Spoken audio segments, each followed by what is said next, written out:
അലൈക്കും പ്രിയപ്പെട്ട വിദ്യാർത്ഥികളെ, നമ്മൾ സെമസ്റ്ററിന് ശേഷമുള്ള ആദ്യ പാഠം തുടങ്ങാൻ പോവാണ്. പത്തർക്ക സൂപ്പ്, അതായത് കല്ലിൻ്റെ സൂപ്പ്. സൂപ്പ് എന്ന് പറഞ്ഞാൽ നിങ്ങൾക്ക് അറിയാലോ, ഒരു സാലം കറി പോലത്തെ സംഭവമാണ്. അത് കല്ലിൻ്റെ സൂപ്പാണ് ഈ കഥയിൽ നമ്മൾ പറയാൻ പോകുന്നത്. എന്താണ് ഈ സംഭവം എന്ന് നോക്കാം. കഹ്തേഹി പറയപ്പെടുന്നു, എന്തെന്നാൽ അയർലാൻഡിൽ കിസി ജമാനമേ ഏതോ ഒരു കാലത്ത് ഏക് ബൂഢ രഹ്താത്ത, ഒരു വൃദ്ധൻ ജീവിച്ചിട്ടുണ്ടായിരുന്നു. വോ താ ബഡാ അക്കിൽമന്ത്, വോ ബഡാ അക്കിൽമന്ത് താ. ശരിക്കും അതിൻ്റെ രൂപം അങ്ങനെയാണ്. അദ്ദേഹം വളരെ ബുദ്ധിമാനായിരുന്നു.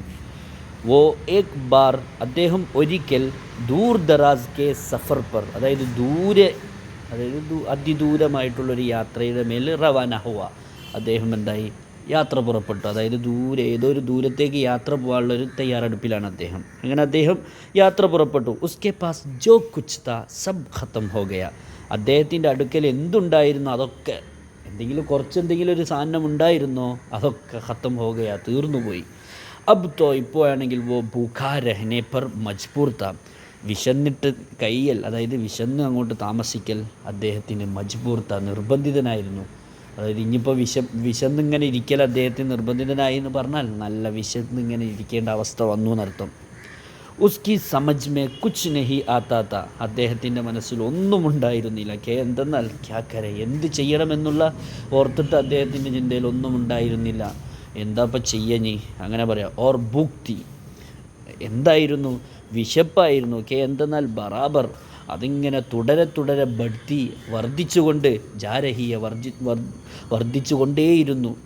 അതായത് ഭക്ഷണമില്ലല്ലോ, കയ്യിലൊന്നും കരുതിയതാണെങ്കിൽ എല്ലാം അവസാനിച്ചിരിക്കും, എല്ലാം എന്താ തീർന്നു പോയിരിക്കുന്നു. ഇനിയിപ്പോൾ എന്ത് ചെയ്യുന്നില്ല അവസ്ഥയിലാണ്. ഇവിടെയാണെങ്കിൽ ബാരിഷ് ഹോനി ഷുറു ഹുയീത്തോ, ഇവിടെ മയങ്ങനത്ത് ആരംഭിച്ചപ്പോൾ അദ്ദേഹത്തിന് റുഖ്നേക്ക, തങ്ങാനുള്ള നാം നെഹിയിലെത്തിയിട്ട്, അതായത് തങ്ങാനുള്ളൊരു പേര്, അതായത് ഒരു പേരുള്ള സ്ഥലം പോലും അദ്ദേഹത്തിന് എടുക്കാനുണ്ടായിരുന്നില്ല. അതായത് എവിടെയെങ്കിലും തങ്ങാൻ പറ്റുമോ, ഇവിടെ അറിയുന്നവരാരെങ്കിലും ഉണ്ടാവോ, ഇല്ല. അങ്ങനെ അദ്ദേഹത്തിന് തങ്ങാൻ പോലും ഒരു സ്ഥലവും ഉണ്ടായിരുന്നില്ല. അങ്ങനെ ഒന്നിരിക്കെ ഉസ്കെ തമാം കപ്പടെ പാനീസെ തർ ഹോഗയെ, മഴ പെയ്തല്ലോ, അദ്ദേഹത്തിൻ്റെ എല്ലാ വസ്ത്രം മുഴുവനും പാനീസെ, വെള്ളം കൊണ്ട് തർ ഹോഗയെ എന്തായിട്ടുണ്ട്, നനഞ്ഞിട്ടുണ്ട്. രാത്ത് ഹോഗയി, രാത്രിയും ആയിട്ടുണ്ട്, വെളിച്ചല്ല. ഓർ അബീത്തോ, ഇപ്പോൾ ആണെങ്കിൽ ഉസ്സേ ബഹുത് ദൂർ ജാനാത്ത, ഇനി അദ്ദേഹം ഉദ്ദേശിച്ച ദൂരത്തേക്കാണ് യാത്ര ചെയ്യുന്നത്. ആ ഉദ്ദേശിച്ച സ്ഥലത്തേക്കാണെങ്കിൽ ഒരുപാട് ദൂരം യാത്ര ചെയ്യണമായിരുന്നു. കുച്ച് ദൂർ പർ, അതായത് കുറച്ച് ദൂരം കൊണ്ട് യാത്ര ചെയ്തപ്പോൾ ഉസ്സേ, അദ്ദേഹത്തിനിക്ക് ഏക് റോഷ്നി ദിക്കായി ദി, ഒരു എന്താ പറയുക, റോഷ്നി, പ്രകാശം ദിക്കായി ദി, കാണിച്ചു കൊടുത്തു. അതായത് കുറച്ചങ്ങോട്ട് പോയപ്പോൾ ഒരു പ്രകാശം കണ്ടു എന്നർത്ഥം. അരേ യാത്തോ കോയി രഹ്താ ഹേ, ഇവിടെ ആരോ താമസിക്കുന്നുണ്ടല്ലോ. ഉസ്നെ ഗോർസ്, അദ്ദേഹം ചിന്തിച്ചിട്ട് നോക്കി. ഓർ ജറാ ഖരീബ് ഖയാത്തോ, അല്പം ദൂരം അങ്ങോട്ട് പോയപ്പോൾ പത്താച്ചല, വിവരം കിട്ടി.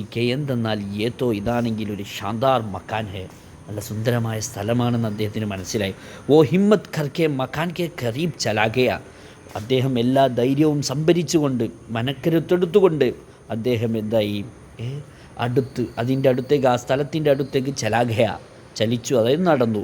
ഉസ്നെ ദർവാസ ഖട്ഖട്ടായ, അദ്ദേഹം പോയിട്ട് വാതിൽ മുട്ടി. ഖട്ഖട്ടായ എന്നാൽ മുട്ടുക, ദർവാസ കുല, മുട്ടിയ ഉടനെ തന്നെ വാതിൽ തുറന്നു. റസോയി ഗർത്ത, അതൊരു പാചകക്കാരൻ്റെ പാചകക്കാരൻ്റെ വീടായിരുന്നു. അങ്ങനെ ഇരിക്കെ ബാവർച്ചീനെ കഹ, പാചകക്കാരൻ പറഞ്ഞു, തുംഖോ മുജ്സെ ക്യാ കാം ഹേ, നിങ്ങൾക്ക് എന്നിൽ നിന്ന് എന്ത് പ്രവർത്തനമാണ് വേണ്ടത്, അതായത് എന്താണ് നിങ്ങൾക്ക് വേണ്ടിയെന്ന് ചോദിച്ചു. ബുഡാനെ കഹ, മേ ബഹുത് ഭൂഖാഹു, ഞാൻ വളരെ വിശന്നവനാകുന്നു. മുജെ കുച്ച് കിലാവോ, എന്നെ കുറച്ച് എന്തെങ്കിലും ഭക്ഷിപ്പിക്കൂ. ബാവർച്ചീനെ കഹ, പാചകക്കാരൻ പറഞ്ഞു, മുജ്സെ, എനിക്ക് അബി ബഹുത് കാം ഹേ, എനിക്കിപ്പോൾ കുറേ പണിയുണ്ടോ. അബി മുജെ മുറക്ക ഗോഷ്ത് പക്കാന ഹേ, എനിക്കിപ്പം കോയിറച്ചി എന്താക്കണം, പാചകം ചെയ്യണം. മാലിക്കെ അനേക വക്ത് ഹോഗയ, യജമാനൻ്റെ വരവ്, അതായത് യജമാനൻ വരാനായിട്ടുണ്ട്. തും യഹാസെ ബാക്യാവോ, ജീവൻ വേണമെങ്കിൽ ഇവിടുന്ന് ഓടിപ്പോയിക്കോ നീന്ന്, അതായത് ഇപ്പോൾ ഇവിടുന്ന് വേഗം ഓടിപ്പോയിക്കോ എന്ന് പറഞ്ഞ്. ബൂഡേനെ ഖുഷാമദ് കർത്തേ ഹുയേ കഹ, ബൂടെ അതായത് ആര് നമ്മളെ ഈ വൃദ്ധൻ ഷാമത് ഖർത്തേ ഹുയേ കഹ, അതായത് അദ്ദേഹത്തൊന്ന് ആശംസിച്ചുകൊണ്ട് ഒന്ന് പ്രശംസിച്ചുകൊണ്ട് പറഞ്ഞു, അച്ഛാ തോ ശരി, മുझे अपने കപ്ഡേ സുഖാ ലേനെ ദോ, എനിക്കൊന്നും വേണ്ട, എന്നാലും എൻ്റെ വസ്ത്രമൊന്ന് ഉണക്കാൻ എന്നെ അനുവദിച്ചാലും. ദേഖ്തേ കണ്ടിട്ട് നെഹി മാറെ, എന്തായത് പറയാറ്, കണ്ടിട്ട് നെഹി മാറെ, എന്നെ അടിക്കരുത്. സർദീക്കെ കണ്ടോ, സർദീക്കെ തർത്തർ ഖാംബ് രഹാഹു, അതായത് തണുപ്പ് എന്നെന്താക്കുന്നു, വിറച്ചുകൊണ്ടിരിക്കുന്നു. സർദി പറഞ്ഞാൽ തണുപ്പുകാലം, ശൈത്യം, അതായത് ശൈത്യകാലത്തിൻ്റെ തർത്തർ, ഈ തണുപ്പ്, കാമ്പ് രഹാഹു, എന്നെന്താക്കുന്നു, ഇങ്ങനെ വിറക്കുന്നു. അതായത് തണുപ്പിൻ്റെ ആധിക്യം കൊണ്ട് എനിക്ക് വിറക്കുന്നുണ്ട്, കണ്ടില്ലേ. ഓർ ബഹുത് തക്ക് ഗയാഹു, മാത്രമല്ല ഞാൻ വളരെയധികം ക്ഷീണിച്ചിരിക്കുന്നു, കണ്ടില്ലേ. റ മേരെ ഊപ്പർ റഹം കർക്കെ, അല്പം എൻ്റെ മേലിൽ കരുണ കാണിച്ചാലും. മുझे എനിക്ക് ഇത്തിനി ഇജാസത്ത് ദേദോ, ഇത്ര മാത്രമൊന്ന് അനുമതി തന്നാൽ മാത്രം മതി. എന്തെന്നാൽ മേ തുമാരെ ചൂലേക്കെ സാമനെ, നിങ്ങളുടെ അടുപ്പിൻ്റെ മുമ്പിൽ ബൈറ്റ് ജാവു, ഇരിക്കാം, ഇരുന്നോട്ടെ, അതിനുള്ള സമ്മതം മാത്രം മതി.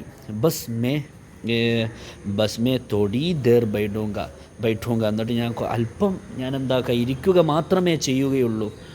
പ്ലീസ് അച്ഛാത്തോ, ഓക്കെ, തും ചൂലേക്കെ പാസ് ബൈറ്റ് ജാവോ, ചൂലയുടെ അടുത്ത് പോയിട്ട് ഇരുന്നോളൂ. ലേക്കിൻ മേരാ വക്ത് ഖറാബ് മത് ഖറോ, പക്ഷേ എൻ്റെ സമയം നശിപ്പിക്കരുത്. ചുപ്ചാപ്പ് ബൈട്ടോ, വളരെ എന്താ പറയുക, ശാന്തനായിക്കൊണ്ട് തന്നെ ഇരിക്കണം. അവൻ ബൂഢാ ശുക്ർ ഏ കഹ്കർ, ആ വൃദ്ധൻ നന്ദി ഇപ്രകാരം പറഞ്ഞുകൊണ്ട് ആഖെ പാസ് ബൈഠ് ഗയ, അതായത് ആ തീയുടെ അടുത്ത് പോയി ഇരുന്നു. ഇൻഷാല്ലാ ബാക്കി നമുക്ക് പിന്നീട് എടുക്കാം കേട്ടോ. ഇതൊരു തുടക്കമായതുകൊണ്ട് തന്നെ അല്പം എടുത്തു എന്നുള്ളൂ. ഇൻഷാല്ലാ ഇതിൻ്റെ ബാക്കി നമുക്ക് വരുന്ന ക്ലാസ്സുകളിൽ എടുക്കാം. അസ്സലാമു അലൈക്കും.